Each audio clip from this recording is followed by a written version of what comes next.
வணக்கத்துடன் PRD தங்கம் வலைதள செய்தி சேனலின் பக்தி செய்தியாளர் ஈஸ்வரன்.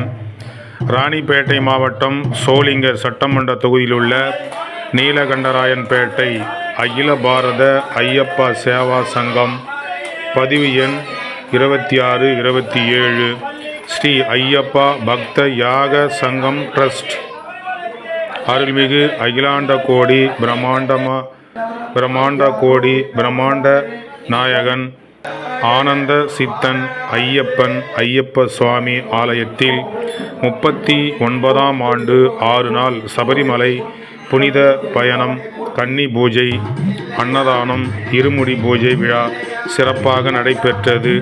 4/12/2024 பகல் 12 மணி அளவில் மகா அன்னதானம் நீலகண்டராயன்பேட்டையில் உள்ள ஐயப்ப சுவாமி கோயில் வளாகத்தில் சிறப்பாக அன்னதான நிகழ்ச்சி நடைபெற்றது. அதே தேதியில் மாலை 7 மணி அளவில் சிறப்பான முறையில் கன்னி பூஜை விழாவும் நடைபெற்றது. 5/12/2024 அன்று மாலை 4 மணி அளவில் இருமுடி பயணம் புறப்படும் என்று குருசாமி ஜி பிச்சாண்டி அவர்கள், குருசாமி திரு பி செல்வம் அவர்கள் இந்த சிறப்பு வாய்ந்த படி பூஜை விழாவும் இருமுடி பூஜை விழாவும் சிறப்பாக முன்னிருந்து ஐயப்ப சுவாமிகளை எல்லாம் ஒன்று திரட்டி சிறப்பாக நடத்தினார்கள். இதில் இந்த விழா நடைபெறுவதற்கு, இந்த படி பூஜை விழா சிறப்பாக நடைபெறுவதற்கு பொருள் உதவி, பண உதவி, உடல் உழைப்பு மற்றும் அன்னதானத்திற்கு தேவையான அனைத்து பொருட்களையும் வழங்கிய நல்ல உள்ளங்களுக்கு ஐயப்ப சாமிமார்கள் சார்பாக நன்றிகள் தெரிவிக்கப்பட்டு அவர்களுக்கு சிறப்புகள் செய்யப்பட்டன.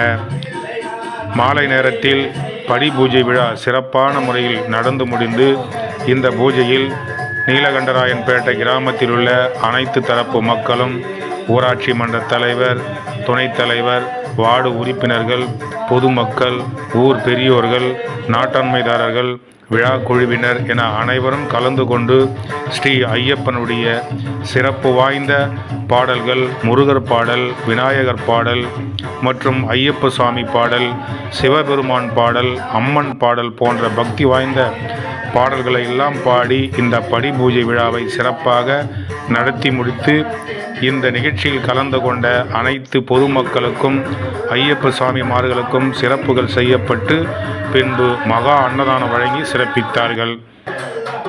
நீலகண்டராயன்பேட்டையில் உள்ள அகில பாரத ஐயப்பா சேவா சங்கம் ஸ்ரீ ஐயப்ப பக்தர்கள் யாக சங்கம் ட்ரஸ்ட் சார்பாக இந்த விழாவை சீரும் சிறப்போடும் நடத்தினார்கள் என்பது சிறப்பு மிக்க சிறப்பு. சாமியே சரணமையப்பா.